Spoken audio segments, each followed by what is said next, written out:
Okay, we are live. Biscuits and SEC live, our third show. We're excited to be with you guys on this October 16th. We had a wonderful week 7. We've got a great week 8 coming up. So you got myself, Bossman, and Hammer here with you. Waco Kid couldn't join us tonight. He's got some more work stuff going on. So we're going to make him quit here soon so that he can just be full-time Biscuits and SEC. But for now, you got Bossman and Hammer, the two founders of Biscuits and SEC, coming to you live. So before we get started, just a reminder to sign up for the Morning Biscuits newsletter, which you can sign up for at biscuitsandsec.com/newsletter. You'll get that every Monday and Friday in your inbox. That's written by myself and by Hammer. I write it on Mondays. Hammer writes it on Fridays. Everything you need to know about what's going on in the SEC all throughout football season and then all throughout the offseason as well. We're talking SEC baseball. We're talking SEC football during the season. So it's a great way to keep up with the SEC, and it's free to sign up. So no strings attached to it. So we hope you'll go sign up for that. And then also make sure to go follow us on all of our social platforms. You can find us at Biscuits and SEC. That's across Instagram, Twitter, Facebook. Anywhere you got social media, you can find us at Biscuits and SEC.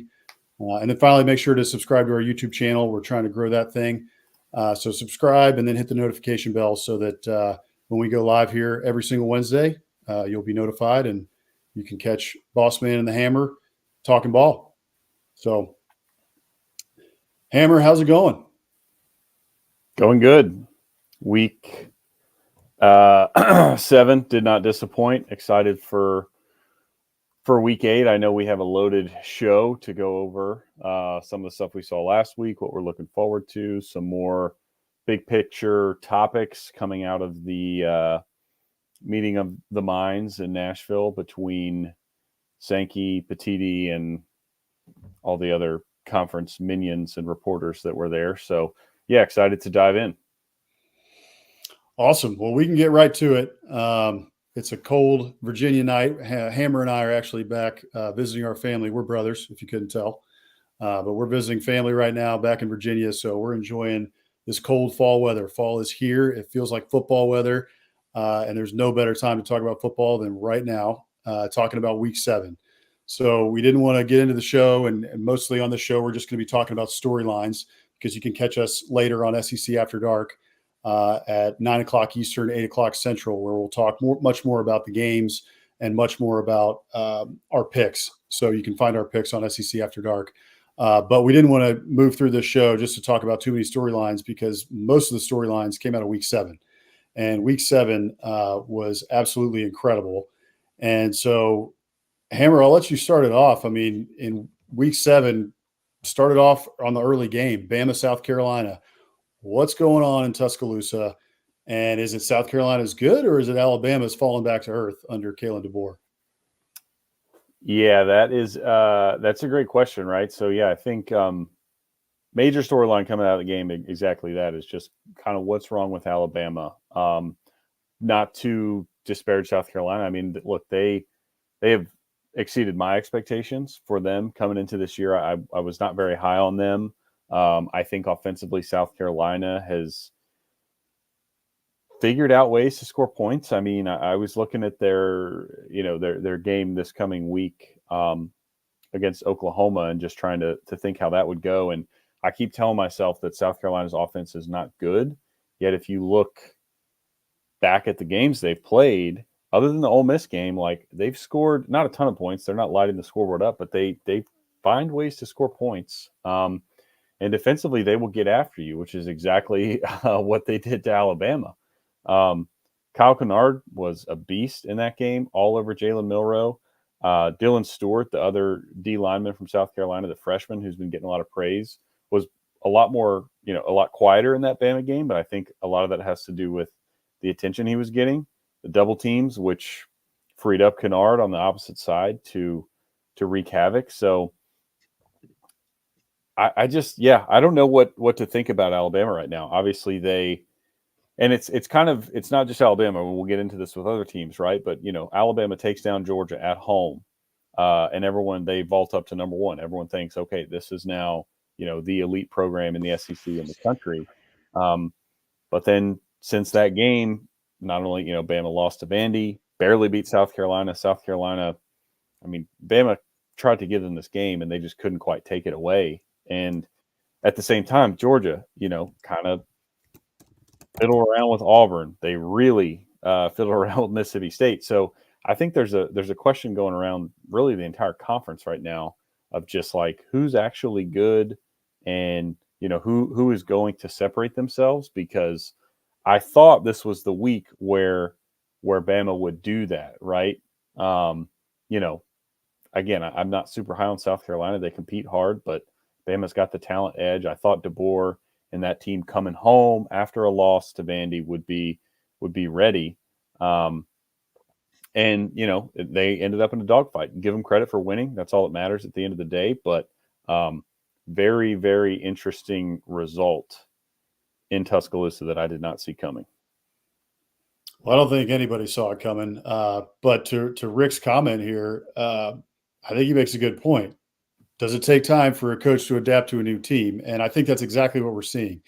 Alabama fans have been accustomed to Nick Saban and all of these years of success, and that just doesn't come around in college football. I think there's a lot of national media pundits who are talking about this now, but the success that Alabama saw under Nick Saban, the only other comparable coach in college football history is Bear Bryant.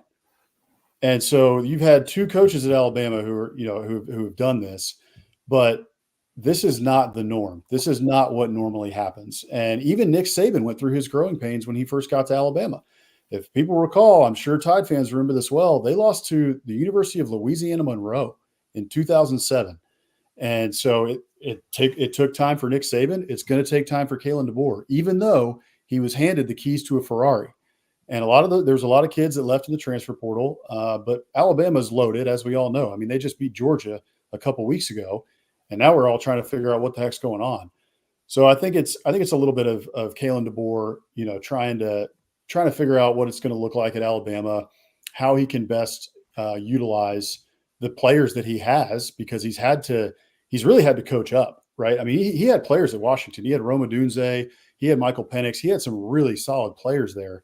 But at every stop that he's been at, he's had to coach up, and he's had to really develop players, and he's had to ensure that his system fit those players. So now he's got a Ferrari that he's trying to figure out how to drive it, when in the past he's been driving Chevy Tahoes, really nice car. You can do a lot with it, but it's not a Ferrari.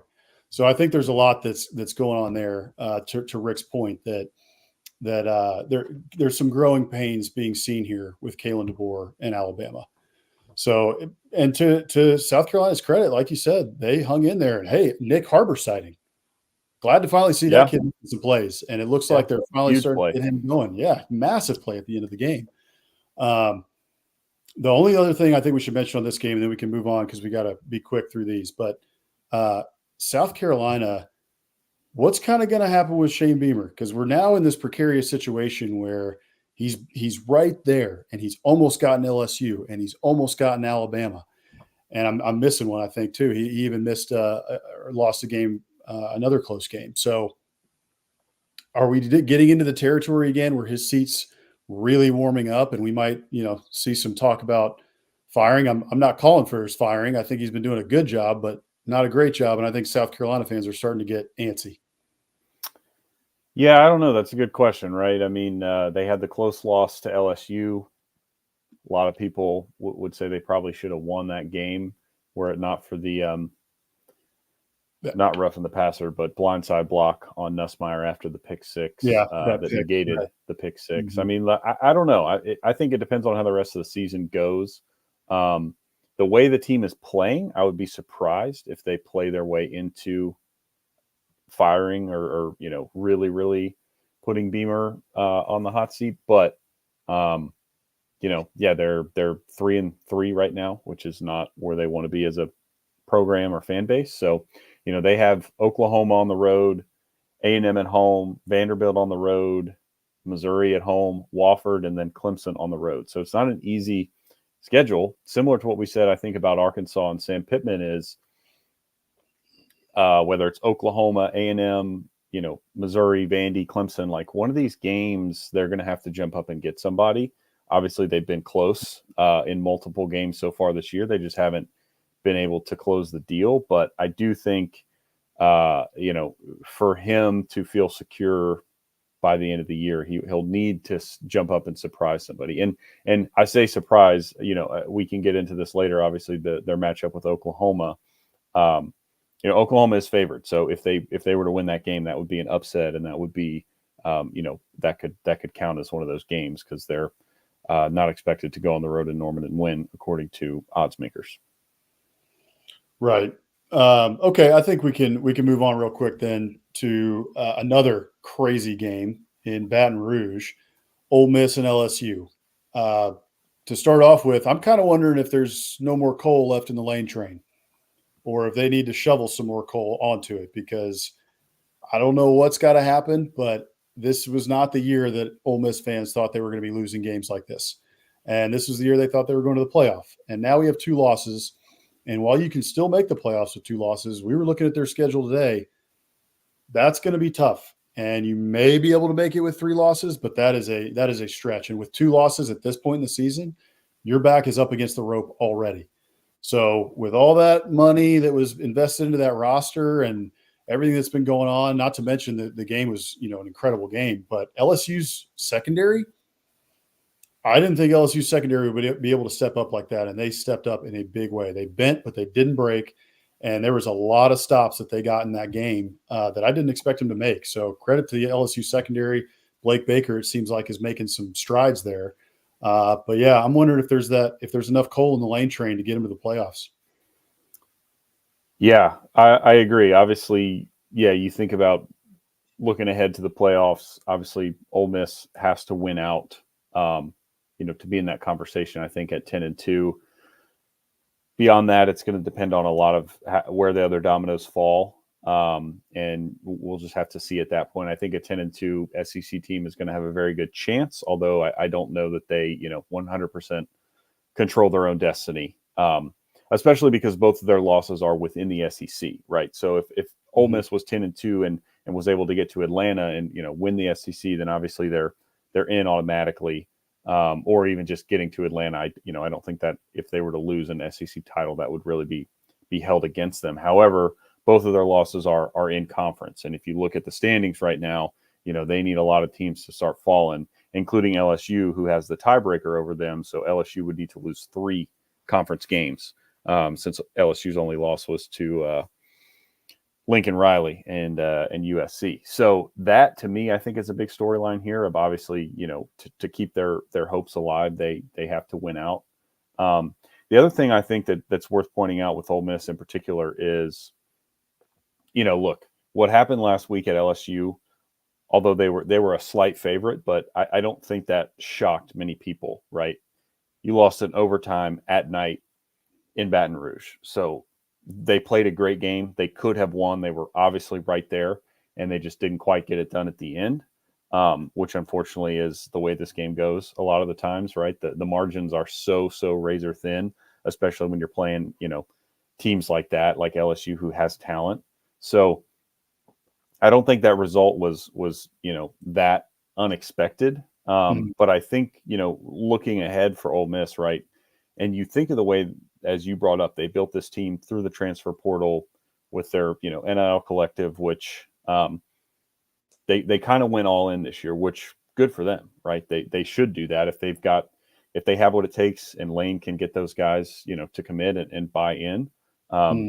More power to them. However, I think this will test their buy-in the rest of the season, right? If they were to lose another one, or just, we'll see how they respond coming out of the bye. But I think the one thing too that we're seeing, and this has been talked about quite a bit, I would say, over the years since the portal officially opened, however many, 3-4 years ago, back during COVID, when the floodgates opened, is it's still very, very hard to find offensive linemen that can play at a high level in the portal, because most of those guys, if they're playing at a high level, are getting playing time wherever they are, and or going to the NFL after 3 years. And to me, that has been Ole Miss's biggest Achilles heel this season. They have tons of talent on the outside. They have a great running back room. Jackson Dart, another transfer, great quarterback. their defense is very good, most of which has been built to the transfer portal. But their offensive line is really struggling. I mean, they had 6 sacks. Jackson Dart was sacked 6 times against LSU, and they gave up 9 tackles for loss. So LSU got after them, and they couldn't block them up front. And that was kind of the same thing that happened in the Kentucky game. You know, they could not block Kentucky's front. They could not block LSU's front. And in the 2 games that they've lost by very, very, very thin margin, their offensive line has really let them down. So that's still something I think if you're looking for, storylines or themes coming out of this, is that there's a lot of great things you can do in the transfer portal. The offensive line still has not been, done to that level. It's still a very, very hard position to pull guys out of the portal and get high level play, because high level offensive linemen typically are not hitting the portal. So that's kind of what I took away, was just, hey, you lost in overtime at Tiger Stadium. I mean, not the end of the world. I don't think Lane, did anything crazy. I think they just played like a team that was playing their 7th game in a row on the road at night in Tiger Stadium. They made some mistakes, and unfortunately it came back to cost them in the end. And LSU made one more play basically and scored a touchdown in overtime. Yeah, that's right. And Nussmeier, turning it on at the end of the game. I think it was 2 straight drives with touchdowns, touchdown at the end of the game, and then touchdown first play overtime. Yeah. The Nuss bus. If you go look at our Twitter, we're starting the Nuss bus train this year. So he played a fantastic game, especially late. I mean, he threw the 2 interceptions, so you got to clean those up for sure, and that could have cost you the game if Ole Miss could have gotten their offense together. But at the end of the day, they got the win. That's LSU's got everything in front of them. You look at their schedule, though, it's not over. Like, there's plenty of places they could trip up before we get to talking about the playoff race for them. So, are they a playoff contender? Absolutely, they're a top 10 team. But we're going to talk about their game a little bit later, because there's one that could potentially be a landmine already this week. So, but we can move on to the next game that happened in week 7. That was another fascinating game, was Florida and Tennessee. I don't think anybody, even though Tennessee struggles, folks were thinking that Florida was going to give Tennessee the game that they gave them. And they did. Billy Napier had them on the ropes. And I think the one main thing we got to talk about, which is what everybody's talking about for good reason, is should Billy Napier have gone for it at the end of that game? And Hammer and I were watching this live, and in the moment we were trying to figure it out which way he should go. And I kind of leaned that he should play for overtime, and Hammer was leaning go for it. What are you thinking? So tell me kind of what you were thinking on that. Yeah, I mean, I just think in that situation, certainly to go for 2 in the win takes stones, but Florida was I think a 15.5 point underdog. You're on the road. It's a night game in Neyland Stadium, and you got him. DJ Lagway is very talented, but Graham Mertz is your starter, and Mertz was down. We now know is a torn ACL, which is super unfortunate for that man and the team, really, because he's been playing pretty well.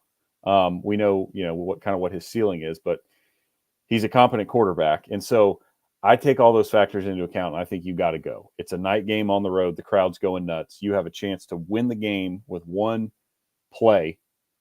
You have to have a good 2-point play in your back pocket to run that you think is a better than 50% odds to get 2.5 yards. If you play for overtime, you're sending out your true freshman quarterback. Talented, yes, still true freshman on the road, and you're going to try to go punch for punch and extend the game and put your team out there for more plays. And so I thought he should have gone. Obviously, he didn't. And in this, hindsight's 20/20, because if he goes and doesn't get it, I'm sure Florida fans are just as mad. Yeah, without a doubt. I mean, looking back at it, like you said, hindsight's 20/20, but I think you go for it, and I think you show the play that they showed, right? Or you got 2 plays, because if there's a timeout left in that scenario, that team is going to call that timeout, because they're going to want to try to reset the defense, take a breather, take a second to try to figure out what's going to happen in that 2-point play.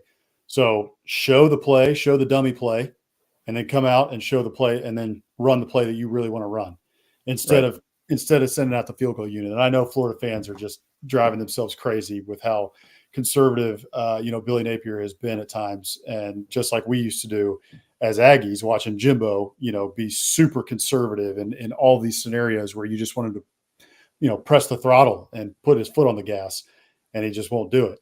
So it is interesting on the Florida side what happens with that. And then on the other side too, Tennessee, I mean, what's going on with the offense? I mean, we've had 2 straight weeks now. We had early in the season, they were blowing past everybody, but they weren't really playing any great competition.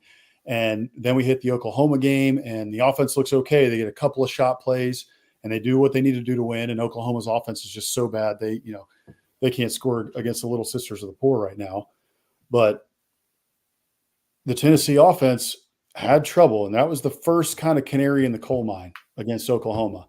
And now we've had multiple weeks where it's looked like this.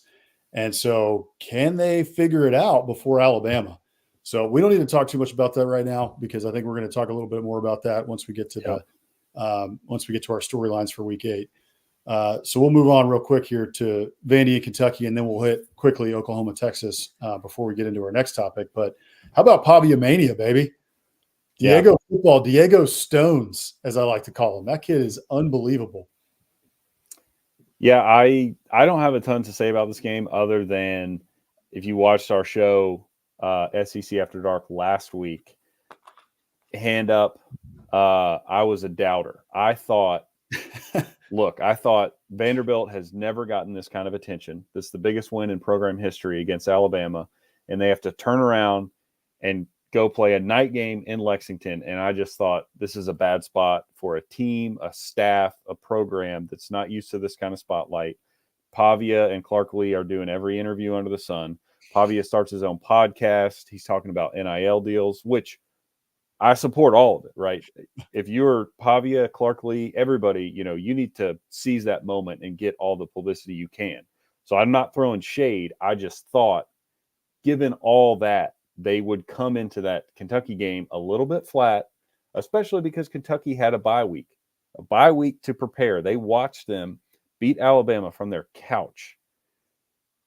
But none of that mattered. Diego Pavia, Vanderbilt came in there, business trip, took care of business, handled their business, shut Kentucky up, made Mark Stoops cry in the press conference. So as a supporter / doubter of Vanderbilt, I need to come clean and just say I'm eating my crow, because they proved me wrong. I think they proved a lot of people wrong, and that's a very, very impressive win for Vandy. Yeah, it absolutely is. And I was thinking the same thing. I mean, if you go read our previews from last week on biscuitsSEC.com, I thought that Kentucky was going to cover in this game for no good reason. I just thought it was a letdown spot. You're riding high. All of Nashville loves you now. Vandy fans are coming out of the woodwork to come back to the stadium. You got, all this hubbub around it. Clark Lee's on SEC Network. Diego Pavia is trashing T-shirt companies who he's partnered with to do his NIL deal. He's all over Twitter. He's getting, Johnny Manziel's doing interviews with him on ESPN. It just felt like it was that time for somebody to give him kind of a reality check and come back to earth. Yeah. But sometimes kids are just stars. Sometimes people just rise to the occasion. And so far, Diego Pavia has just risen to the occasion every single time. And I bet you mentioned Mark Stoops real quick. I bet you he was looking across the sideline wondering why did we get this, 5-star kid from Georgia when we could have gotten this kid, Diego Pavia, who's just a baller. He just wins. The kid just wins. He doesn't beat Georgia State, but he beats everybody else. So, hats off to them. I'm happy for him. I really hope that I think the SEC is better when everybody is competitive, and at least people are everybody knows that the SEC at the end of the day is the best conference from top to bottom. You got a bunch of ACC people who can talk. They can't talk about anything. Big 12 can't talk about anything. Big 10 can't talk about anything. And we're obviously biased, but at the end of the day, I'll go with that argument against anybody. But it makes it even better when you have teams like Vanderbilt and like Mississippi State who can still give you a game. Okay, they might be 4-8 on the year, but it's not going to be easy. You're not going to get it easy. Right. So it's a lot of fun to see Vanderbilt in this spot. So, all right, let's go to Oklahoma and Texas real quick. Oklahoma has dominated this series over the last 15 to 20 years. But it looks like that tide's changing. And we saw that on Saturday. And even though Texas got kind of a slow start, Oklahoma has nothing on offense. Their defense is really not that bad. If they had a competent offense, this would be a top 15 team, no doubt about it. Yep. But their offense, this is not the offense that Jeff Levy was running. This is not the offense with Dylan Gabriel. It looks ugly there in Norman. It does. Texas fans, I think we'll give y'all your due later on in the show when we get to the Georgia matchup. I'm not going to spend much time on y'all right now because I think, hey, look, 34-3 against a rival, fantastic win. From the Oklahoma side, I agree with you. It's a mess. They clearly missed Jeff Levy, first of all, as their offensive coordinator. And Dylan they Gabriel. hired, and Gabriel, who they seemingly showed the door to in favor of Jackson Arnold, who is now benched. I mean, I look and I see the last few results from Oklahoma. Obviously, they got the win against Auburn. Auburn kind of handed them that game on a silver platter with the pick six late. And you look at the rest of their schedule. They host South Carolina this weekend. They go to Ole Miss. They host Maine the beginning of November. Then they go to Missouri, host Alabama, and then to LSU. They're in danger of not making a bowl. They get one freebie in Maine, which will get them 5 wins. The rest of it, they're going to have to either beat South Carolina, Ole Miss on the road, Missouri on the road, Bama at home, or LSU on the road. Every single one of those teams right now is ranked within the top 20 with the exception of South Carolina. And we already touched on them earlier in the show about how they have punched above their weight so far in a couple games and are not a team to be overlooked. And Oklahoma right now can't afford to overlook anybody, like you said, because they can't score. They don't have an offense. I mean, what happened against Texas was tough because the game that they needed to play to stay close was a defensive struggle, and they got down in that second quarter in a flash. They had a couple bad turnovers.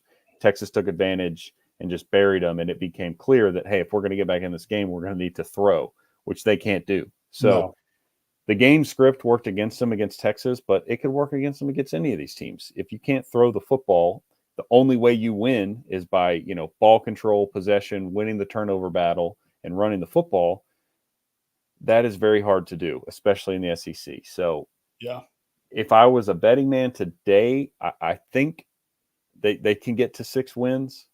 But man, they kind of need the one this weekend because the rest of them, maybe Mizzou, but it's on. I don't know. They are in danger of missing a bowl, I think, which would not go over well in Norman. And like you said, with Venables and his tenure so far being quite the roller coaster, I don't know. I don't think they'll fire him. They actually just extended him before the year, funny enough. But 5-7 missing a bowl would, pandemonium. The sky would be falling in Norman. I do think he's got a little bit of a grace period because I think Oklahoma folks, they're Oklahoma, right? Like, we're not supposed to be losing all these games. At a minimum, looking at everybody knew going into this season that there were 2 teams in the SEC who had the worst break in terms of the schedule. It was Florida and it was Oklahoma. True. So I think everybody looked at Oklahoma's schedule and said, all right, we've got a new quarterback, a young quarterback coming in. We think he's going to be a star. We think he's going to be great. But at the end, let's be cautious here. I think they expected to make a bowl, and I think that they expected to be, competing with everybody that they played with. But so if they end up 5-7 and they miss a bowl, I think the dial is going to be turned up a little bit of heat. But I don't think they're going to fire Brent Venables just yet because I think that this year, I don't think it's a pass necessarily, but I do think folks will have a little bit of a clear head in Norman, right? And they have for a long time. Like, while they've had success, they've only had 2 coaches in the last 25 years, 30 years. Yes. 3 coaches. Got there in 99, I think, or somewhere around there. And Barry Switzer was there forever. So, I mean, this is not a place that is like USC, who likes to fire coaches, as many as they can. Like it's an assembly line or something, or even Florida, who loves to fire coaches. A&M, I mean, we can go down the list. Everybody loves to fire coaches. Oklahoma doesn't really do that. Texas loves to do that. Oklahoma doesn't really do that. So I think there's a little bit of a grace period here for Brent Venables.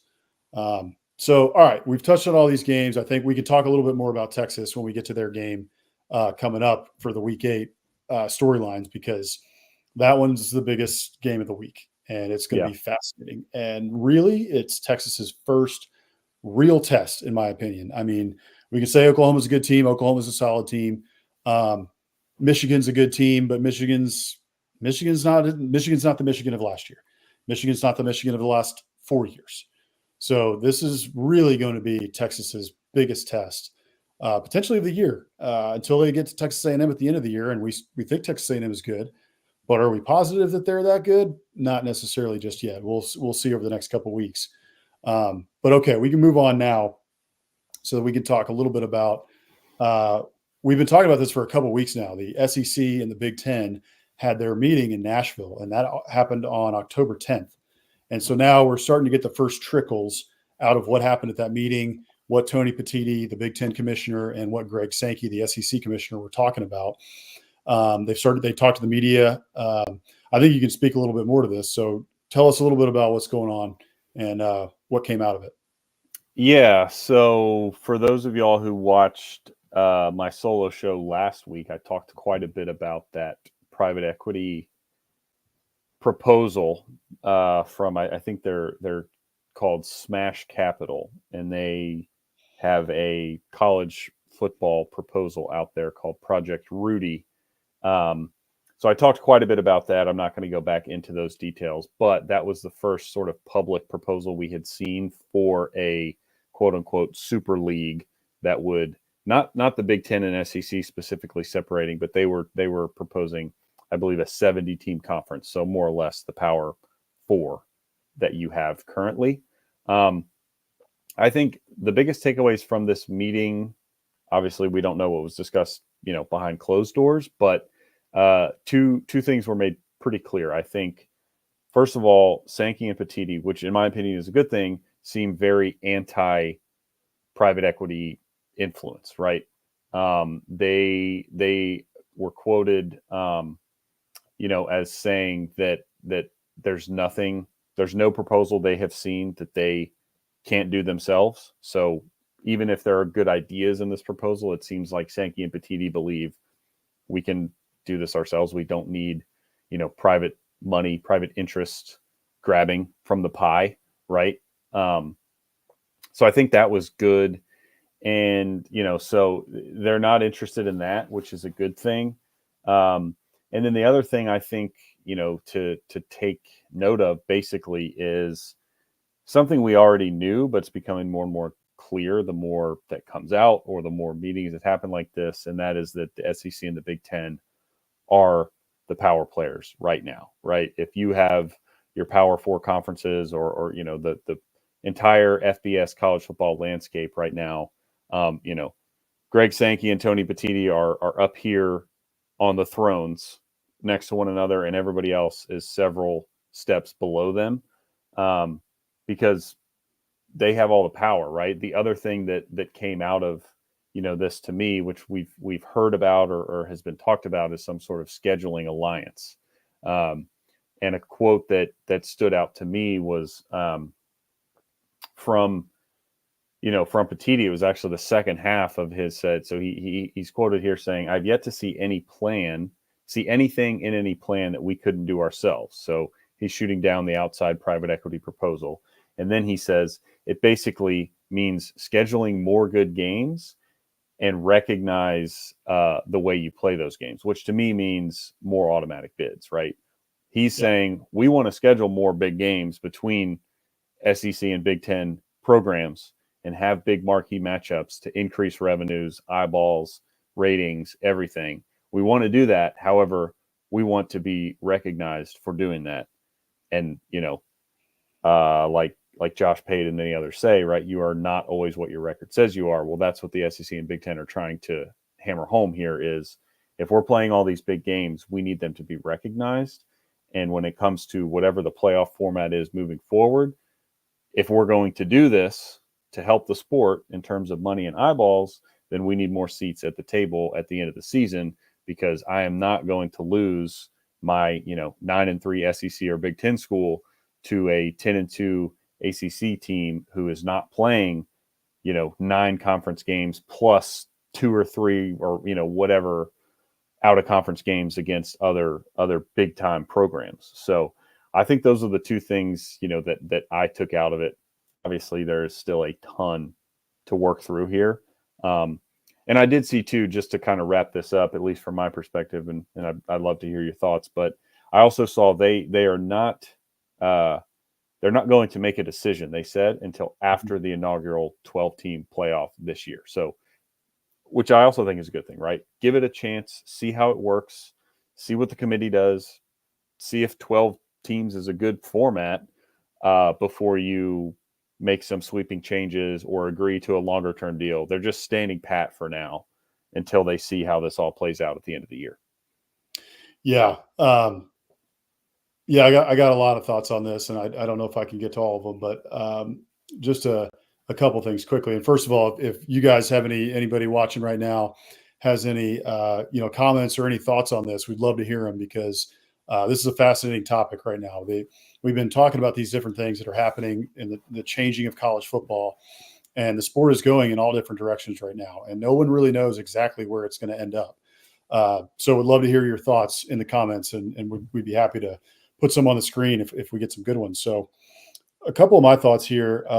One, it seems like they're going to try to figure out, like you said, they're going to wait to see what the 12-team playoff looks like. I like the fact that they're going to wait till after the season in order to start trying to figure out what this looks like. It tells me as well, though, that we're going to a 16-team playoff, because you're going to have the Big 12 and ACC and everybody else, the Pac 6 or 7 or 9 or whatever it ends up being.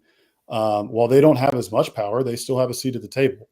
So they're all going to balk at just giving the SEC and Big 10 more seats at the table in a 12-team Right. play.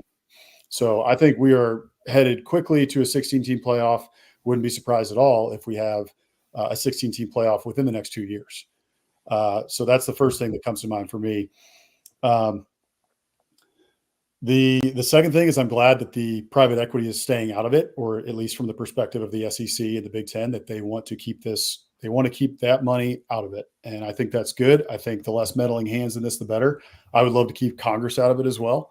I'm from the government and I'm here to help. You don't need to know my politics, but it's usually not a good thing when you hear those words. So I would like to keep them out of it as well. However, I know that we also need some structure around what is happening in NIL with the contracts. It all is craziness right now.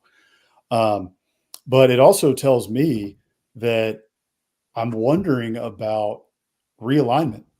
Like, if the Big Ten and the SEC are trying to get, realignment is all about eyeballs at the end of the day, right? It's all about bigger TV contracts. It's about expanding your footprint. I have said this before. I've been on record saying this many times, that I think it's absolutely ridiculous that like the SEC wouldn't add Clemson or Florida State or any of those teams because they don't add, a TV market. I think those days are dead, honestly. Now, maybe I'm incorrect and I don't know what I'm talking about in terms of, TV contracts. Look, I'm not in those rooms, but with streaming and with all these big games and with the numbers that we're seeing come out of the big games, I actually think that it makes sense to add somebody like a Clemson or a Florida State, because they're within the SEC footprint, and they would create more massive matchups each week if you add somebody like that. However, having said that, from these meetings that we just saw with the Big Ten and the SEC, it makes me think that their eyes really aren't on realignment and on adding more teams. I think if the potential came up for it, that both of them would be trying to grab. However, I think they're more focused on, they understand that we're the two top dogs in the sport right now. And so creating more matchups for us to be, essentially the top conferences and the top dogs in NCAA football. Well, we can just create more eyeballs by having, essentially what we do in basketball, right? The Big Ten SEC showdown. You got these different, showdowns and these different scheduling alliances in basketball. We could do something similar in football, and you have a Michigan versus Texas like you saw this year. You're going to have Georgia was going to play Oklahoma when they were in the Big 12. So make it Washington versus Texas A&M, or those are going to be fascinating matchups. And it seems like that's more of what they're focused on versus the realignment piece, which is what most people think is coming down the pike. And it still may be. But I think that's a good point. Yeah. So that's kind of what has me interested about these meetings, but it fascinates me. And I hope that it does happen, because as a fan of college football, I love seeing the big matchups. I get sick of seeing Texas A&M versus McNeese State and, Mercer versus Alabama and stuff like that. I mean, I get why we play those games, and it is tough on the kids to play these, really big games constantly. But in terms of viewership and from a fan's perspective, it's awesome to see those big matchups. So the more big matchups, the better. Just make sure that you don't have a Morgan Wallen concert before you play a game and have to put in new turf so that you don't have injuries, as we saw last week in Neyland. So with that, that's a pretty good segue talking games. Let's get into some Week 8 storylines here, because there are a lot of really good games on the schedule and plenty to talk about here in terms of massive matchups. We were just hitting on some massive matchups that could happen if we have the Big Ten and the SEC do the scheduling alliance. Well, this is the SEC, and we have big matchups just about every week. So let's start here with the biggest matchup of the week, which is Texas and Georgia. And Georgia coming to Austin for the first time. Austin is going to be buzzing. We've got a lot of friends and family who are going to be going to the game. A lot of Horns in our family. So it's going to be a lot of fun. What are you looking at in this game?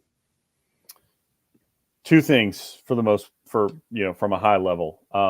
First of all, we touched on it earlier, how there doesn't seem to be an elite team in the SEC, and how Texas, frankly, has not played anybody yet. I know that's probably going to offend some Horns fans, but look, Michigan can't throw the football. Oklahoma can't throw the football.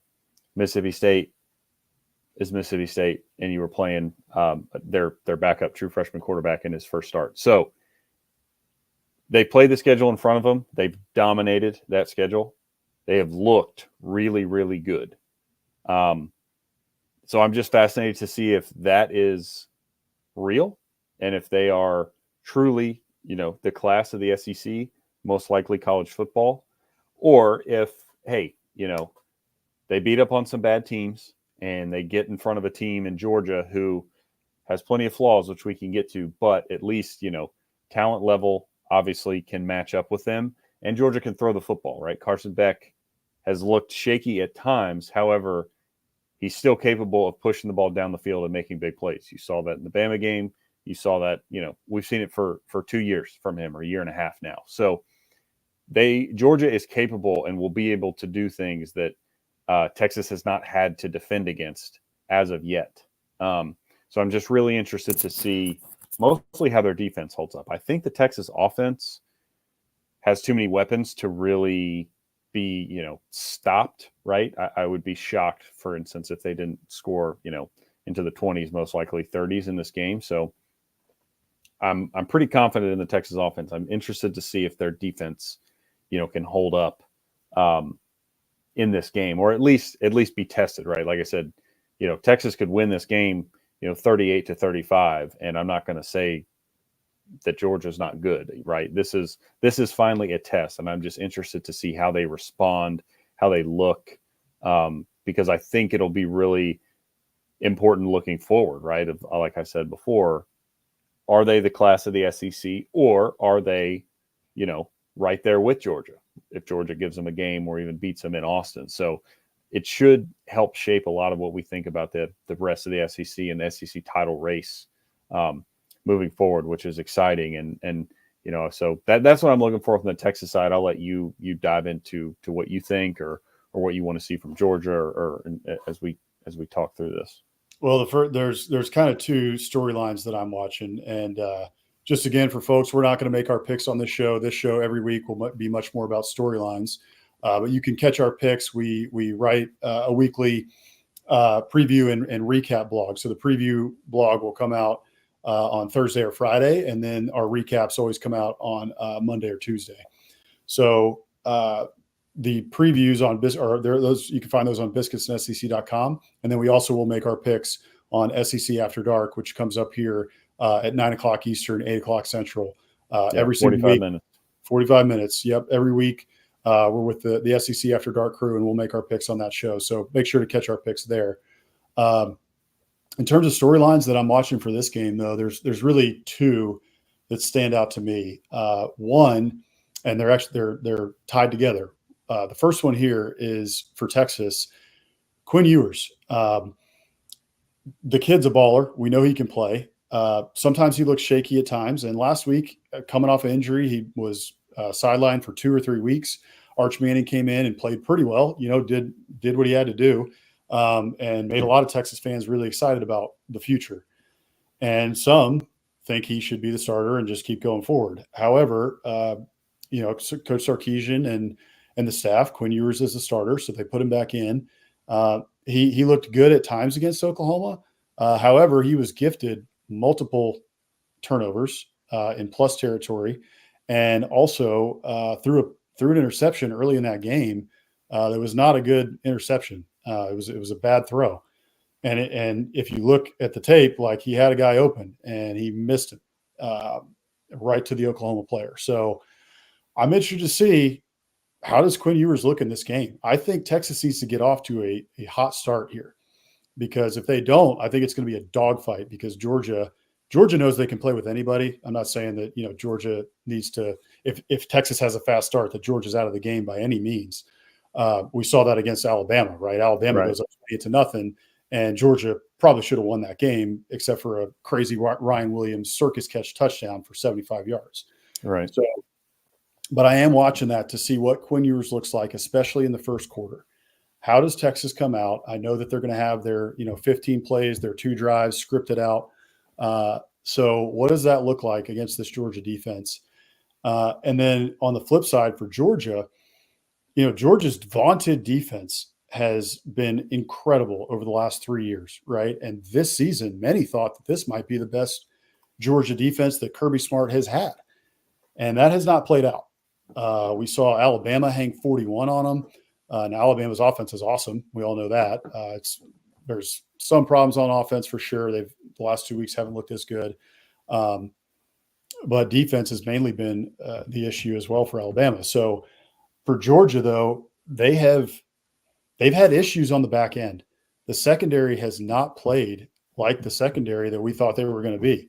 They did for the first couple of weeks, and then in the last against Alabama, they got absolutely gashed. And then going up against Mississippi State last week, they give up 31 points, and Michael Van Buren looks like Michael Vick at times. He's throwing for 3 touchdowns. He's throwing some, they got a bunch of chunk plays in that game. 75-yard touchdown. I mean, I looked it up, but I think they had 5 or 6 plays over 30 yards. Right. And I know that Jeff Levy can coach offense. I understand that, but Michael Van Buren's the 3rd string quarterback. So technically, I guess maybe he skipped Chris Parsons here, but that's really that is the big matchup that I'm watching in this game, is Quinn Ewers versus that, and all those weapons that Texas has versus that Georgia secondary. Yeah, I think that's a good point. We probably wrap this up because we got more games to get to, but I do agree with you. I think this game, Glenn Schumann and Kirby Smart are going to need to have a heck of a game plan, because Steve Sarkisian is as good as anybody in the business of figuring out what your weakness is on defense and exploiting it over and over and over again, right? I don't think there's probably not a better example of that than what he did when he was at Alabama with Devonta Smith, where he would find a matchup and just go to that well over and over and over again. And he would do it in different ways. He would send him in motion. He would do it. But the game plan was, if this guy's ever singled up on this safety, we're going to him. Or if he's singled up on this corner, we're going to him. And then he would devise a plan to make sure that he was singled up on that safety, right? So with the weapons Texas has and what we've seen from Georgia's defense, Sark's plan will be good. So how can Georgia counterpunch? How can they throw something at Texas they haven't seen? Or, just get them off of that first read, right? Get them off schedule, stop the run game, put them in 2nd and long, put them in 3rd and long, get after Quinn Ewers and just get them off schedule. Because if Texas can get, yards on the ground, if they're looking at second and short, third and short all game, it could be a long day for Georgia. So very interested to see that matchup as well. I think Kirby and those guys have their work cut out for them. So we'll see if they can hang tough. Next one, I think we go to Neyland, right? Probably the surprising that a number 7 Alabama going to number 11 Tennessee is the second best game of the weekend, but I suppose it is with the new look SEC and Texas being part of it. So yeah, Alabama travels to Neyland. This is a big one. We talked earlier about, playoff SEC, where teams stand. These teams to me are both very much in that same boat of everything's still in front of them. They both got one loss.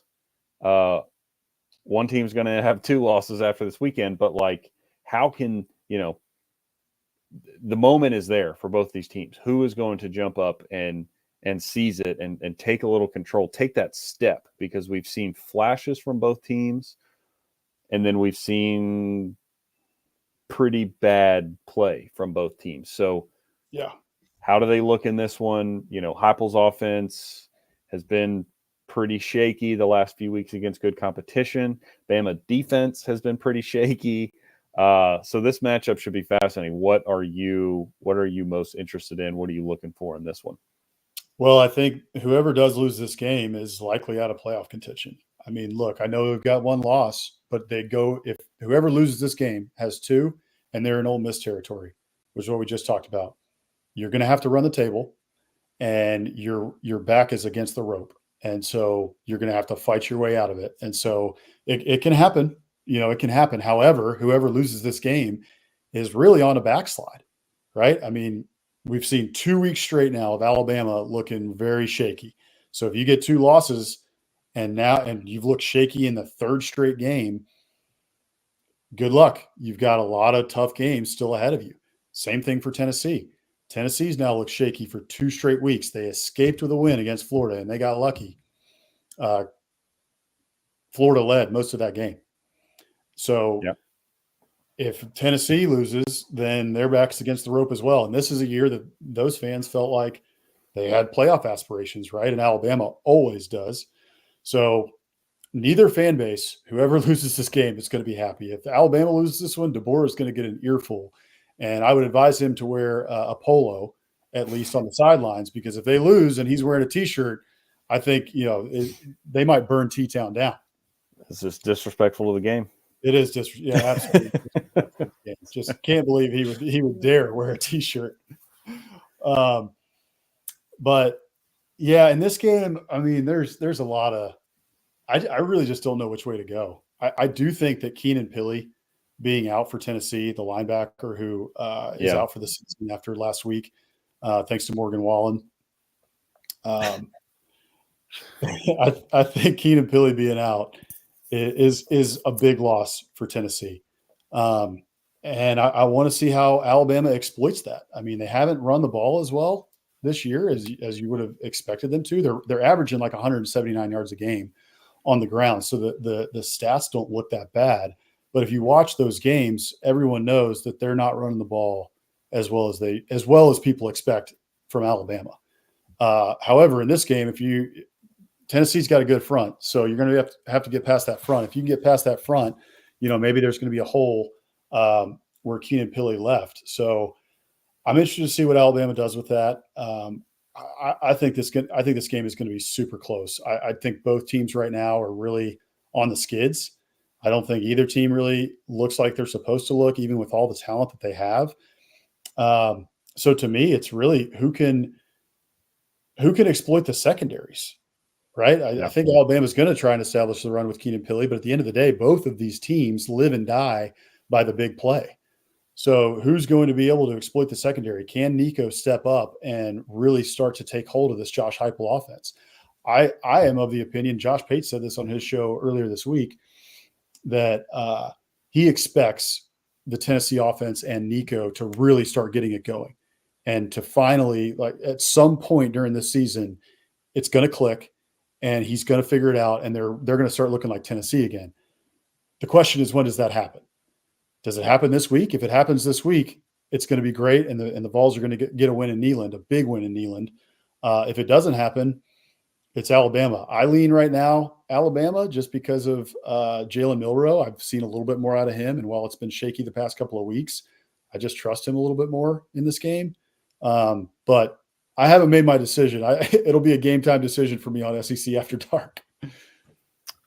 Yeah, real quick. I know, we don't have a ton of time left. I just wanted to touch on a few things you hit on. I do think this game is probably going to come down to explosive plays because Alabama, especially this year, has been living and dying on explosive plays on offense. And Tennessee typically does. They just have not been getting them, and therefore they have not been scoring this year in their 3 SEC games at least. Alabama has been scoring because they've been getting explosive plays.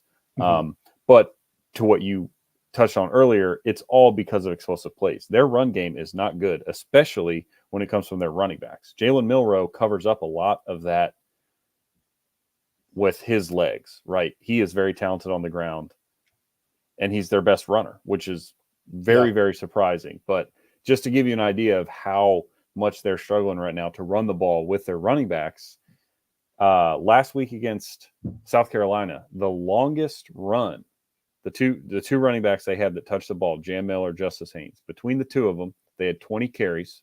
The longest run from scrimmage was 8 yards from Jam Miller. So in 20 carries, the best those guys could do on a, in terms of like a burst or a big play was 8 yards. So they're really struggling on the ground. Tennessee has a good front.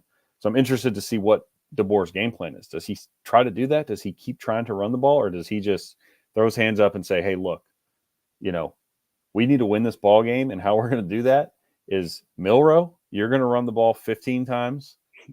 These guys are going to run it 5 or 10 at most, and then we're going to throw. And we're going to get Ryan Williams out there, and we're going to try to exploit matchups in the secondary and get big plays and just pull away from Tennessee. And then on the flip side, we talked about Tennessee's offense has not looked great.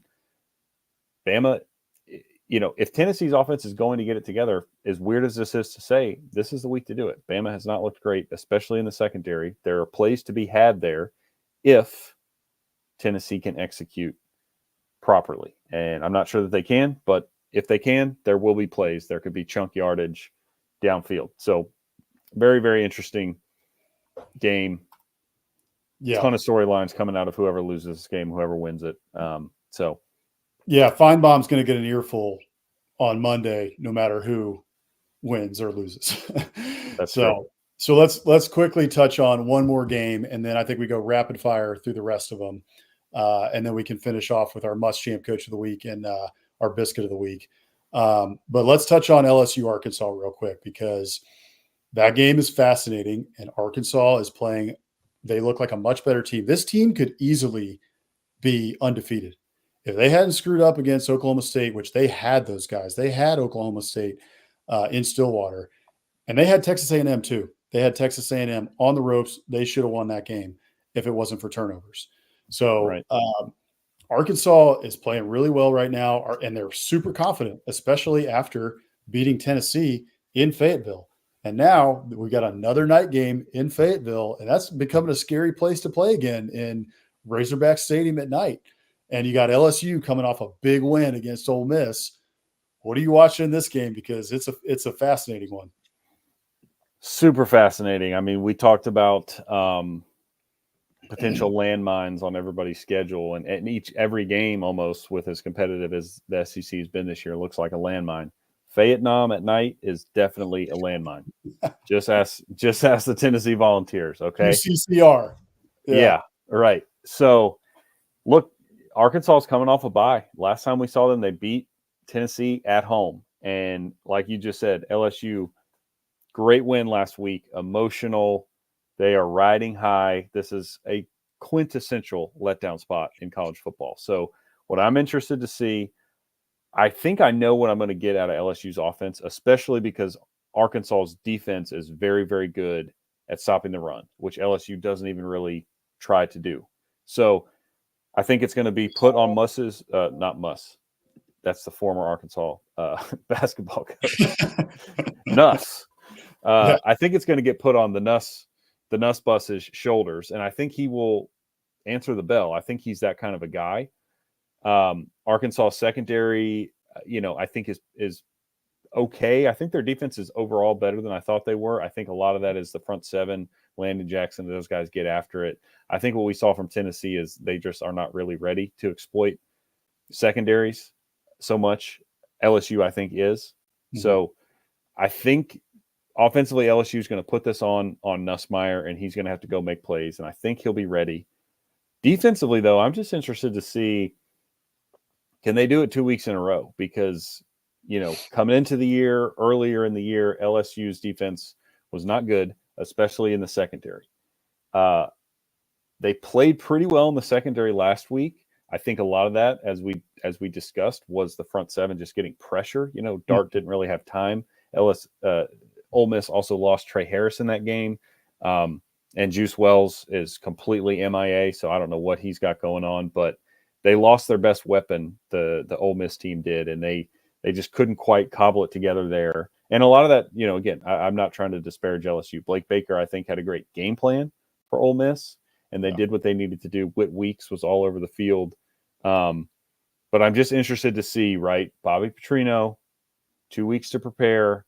What curveballs are we going to see from that Arkansas offense that could exploit LSU's defense? Because they are improved, but they are not by any means, an elite unit on that side of the ball. So this, to me, is going to be a fascinating game, and I think it's going to be a dogfight. I don't think, and Vegas agrees, right? It's a 2.5 point spread. That, to me, there is no world, even if LSU is a legitimate, SEC and playoff contender, they're not going to go in there and run Arkansas over. The Razorbacks will be ready for this.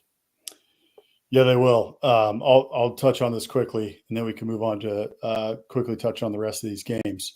But I think it could be this game could go similar to how the LSU Ole Miss game went, because we've seen Arkansas's offensive line has struggled at times, especially against a front like Texas A&M. I think Texas A&M's front is probably one of the best in the country. I think Texas A&M's front is better than LSU's, but LSU's just went up against Ole Miss's and looked great, which helped out their secondary, like you just mentioned. So can LSU get pressure on Arkansas and Taylen Green and get through that offensive line? Because that offensive line they're not terrible, but they're not great either. Taylen Green has had to make a lot of plays by using his feet, stepping up in the pocket, getting outside the pocket. So can LSU's defensive front affect Taylen Green and this Arkansas offensive line? Because I think it's a big deal, because Bobby Petrino has been in his bag all season long, and you bet he's watching tape of the LSU defensive backs and salivating. Even though against Ole Miss they played pretty well, bend but don't break, he's watching tape and thinking we can do it all over these guys. So I'm really interested in that matchup in this game, and I can't wait to watch this game. I'm really, really excited for this one. If Sam Pittman can win this game, he is way off the hot seat, and now we are all back in on the Sam Pittman train. Go Hogs, baby! We're all in, all back in on the Pittman train. So totally, we'll all be drinking a good cold beer.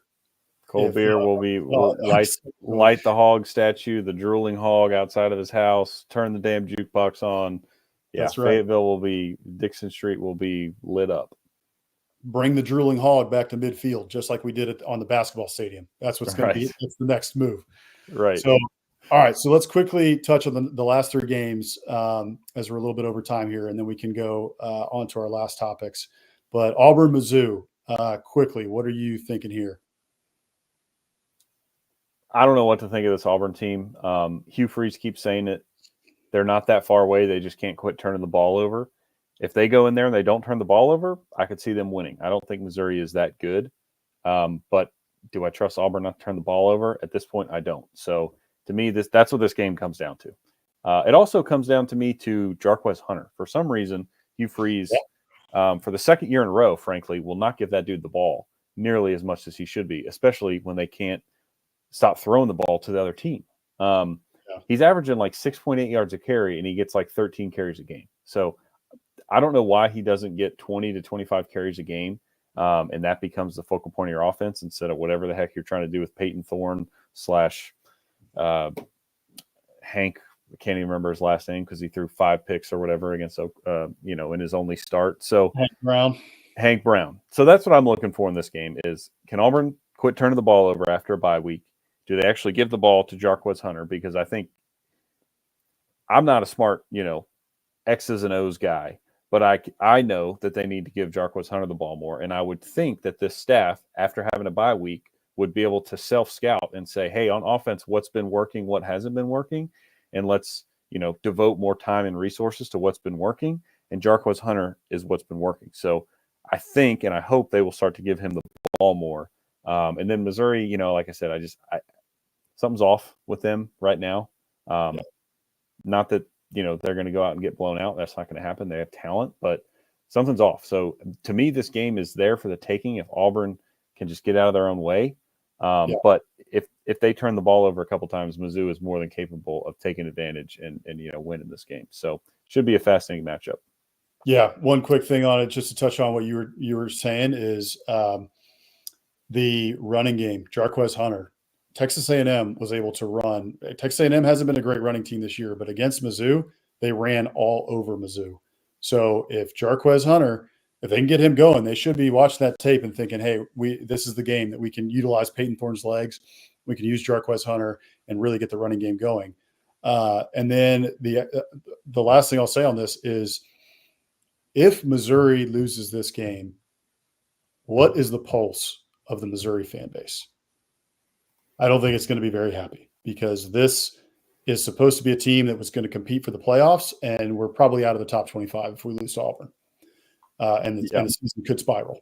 So that's going to be that's what I'm interested to see. And Auburn can definitely win this game. It's going to be tough. It's on the road, but it'll be an interesting game. It's got a lot of ramifications for both programs. Now, quickly on to Texas A&M. Number 14, Texas A&M goes to Mississippi State. Quickly, your thoughts on this one? I want to know from A&M if they are the real deal and if they can be consistent. Last time we saw them, they beat Missouri 41-10. Very, very impressive win.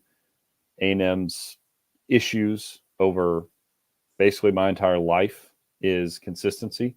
They have real high highs, real low lows, and they just struggle to keep it steady. So this is a game, look, they're 15.5-point favorites, I think, in Starkville against a not very good team. To Mississippi State's credit, they play hard. They've not given up, as we saw last week against Georgia, as we saw a couple weeks ago against Texas. They hang tough. So I think it's a good test for A&M to just see how legit are you. If you're legit, you should come in here and win this game by 2-3 touchdowns. If not, if you're not quite there yet, totally understandable. It's first-year coach, but then they could be in a dogfight. So just interested to see how A&M looks after a bye, and how they handle a road trip to a lesser opponent. Yeah, I'm thinking, is Connor Weigman fully back? He looked great against Missouri. He had the one bad game against Notre Dame, but his body of work overall has been that he's a really solid quarterback.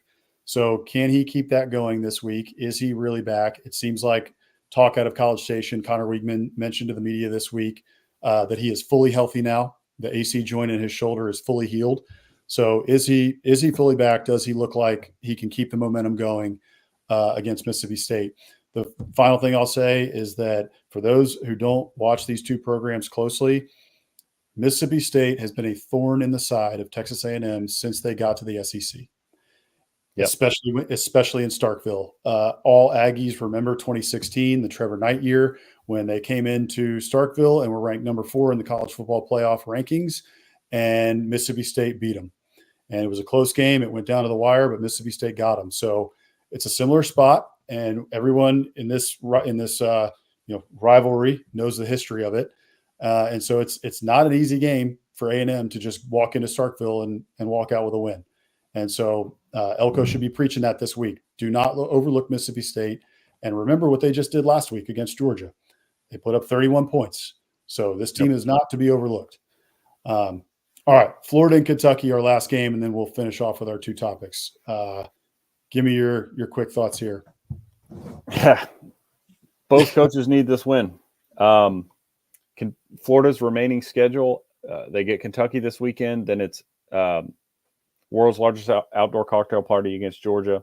They go to Austin to play Texas. They host LSU. They host Ole Miss, and then they close with Florida State. So 4 of their next 5 after this Kentucky game, they will be decided underdogs. They really, really, really need this win. Billy Napier needs this win. I don't know if they fire him afterwards on Sunday if they lose. I don't know what they do. You know, they've got a lot of other issues going on, but they gave the game away a week ago against Tennessee. You come back home, you play a Kentucky team that is wounded, just got beat up by Vandy. You know, they had the one aberration against Ole Miss, but overall has not looked very good this year. You got to get this win if you're Florida. Yeah, got to have it. On the flip side, Mark Stoops, a couple weeks ago, we had Waco Kid tell us that Mark Stoops should be on the hot seat right after the Ole Miss win. And we laughed at him and thought said he was crazy. Well, he was crazy after that. But now here we are a couple weeks later, and that might not be so crazy. If you lose to Billy Napier, who most around the sport believe is a dead man walking, after you just lose to Vanderbilt, okay, and Ole Miss also is kind of sliding. Like, does that win look as good as it looked at the time?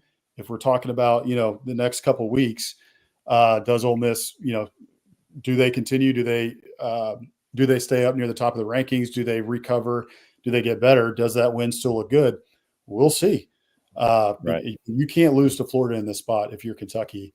And like you said, on the flip side, Florida can't lose this game either. Billy Napier's coaching for his job every single week. So, all right, this is let's finish out our show here. We've gone way over time here. We've been talking a heck of a lot of ball, which is always fun. So I'm not going to apologize for talking more ball. And I'm sure the viewers are enjoying that anyway. So our last 2 segments, though, quickly to introduce it, we're going to do the Muschamp Coach of the Week every single week. And this was Hammer's idea for a segment for us to do each week. And really, it's an ode to Will Muschamp. We're not making fun of him. We love Will Muschamp. We love his passion. We love his enthusiasm. And we love all the videos. And we're going to put together a compilation video to introduce this at some point here soon. But you can go watch all the clips. You guys watch the SEC all the time. You understand it. You've seen him punching the whiteboard. You've seen him with blood on his face. He's headbutting players. He's all over the place. He's blowing up at referees. So we like to honor one coach each week to be the Muschamp Coach of the Week, who showed intense passion, who was just all over the sidelines, who was in refs' faces, maybe headbutted a player, something like that. I haven't seen that in a long time. But there were multiple coaches this week who could have gotten this award. So this was a tough one to figure out this week as to who was going to be it, because there was also ones outside the SEC, which we'll touch on in a second. But I'll let Hank give us the Muschamp Coach of the Week for this week. Yeah, as you said, I think there was quite a few people that in a normal week maybe would have taken this prestigious award home, but this week, to me, the answer was clear. It's Kirby Smart for shoving Mississippi State quarterback Michael Van Buren Jr. on the sidelines, something I have never seen ever. I think way back in the day, what's his name? Woody Hayes punched his own player or something. But that was his own guy. Clemson. He got fired for that. Right. He punched the Clemson kid. Yeah. Oh, so he punched somebody else. So in the bowl game. Yeah. I have my history wrong. But point being, we haven't seen this in a long time, and I'm sure you all have seen the clip. Kirby Smart, something ticked him off. I think it was something to do with the refs. He was mad at the refs, and he goes storming down the sidelines to get in the ref's face. Van Buren, if you believe Kirby, just said he didn't see him, right? And he's looking at the ref, and he, gets hit or somebody gets in his way, and he just goes ahead and shoves him out of the way. Either way, whether he knew it was Van Buren or whether he didn't see him and he was just laser focused on about to give that ref an earful, we have to give him a shout out for Muschamp Coach of the Week, because you shove the opponent's starting quarterback. That is serious passion and intensity that we like to honor here. So hopefully he doesn't do it again, and he's lucky that Van Buren didn't swing back on him. But congratulations, Kirby Smart, Muschamp Coach of the Week. And I know they're buddies, so I know this will mean a lot to Kirby. Yeah, absolutely. We'll get the trophy in the mail to Kirby. I'm sure he's super excited to be the Muschamp Coach of the Week, especially like you said, since they're good buddies. I will say, in Kirby's defense, in the post-game press conference, he did say that he called Jeff Levy as soon as he saw the tape, and then also I believe he texted Michael Van Buren or something like that, just to let him know that he apologized. But Right. Even more reason he deserves the Muschamp Coach of the Week is, like I said, he didn't even know, or he said he didn't even know he did it. Right. Fog of war. That guy's so dialed in. He's just shoving people out of the way. He doesn't even know it. Just get out of his way. That's right. There was multiple candidates for this award. Like we said, the other one that came close to winning it was actually outside the SEC. It was Dan Lanning for shoving everyone within a 5-foot radius of him after the game, including, I think, the Bussin' with the Boys guys who were on the field after their huge win over Ohio State. So he was super close to winning it. So anyway, for our final segment here, we're also doing this each week. And so we do want viewer submissions as well to this. So you can send us an email with some pictures, contact@Biscuits and SEC. We only want pictures of biscuits and maybe of yourself with your biscuit. Please don't send us any other pictures than that. But contact@biscuitsandsec.com. Or you can also send us a DM on any of our channels, our social channels @Biscuits and SEC. But we're going to each week, we're going to try and feature a biscuit from a place that we've been, whether it's been on vacation or whether it's been at home or whether it's throughout the footprint of the SEC. So we would love to feature one of your favorite spots. If you got a favorite breakfast spot, if you got a favorite spot that serves an awesome, sausage, egg, and cheese sandwich or something like that on a big old biscuit, we would love to see it. But this week it is Hammers.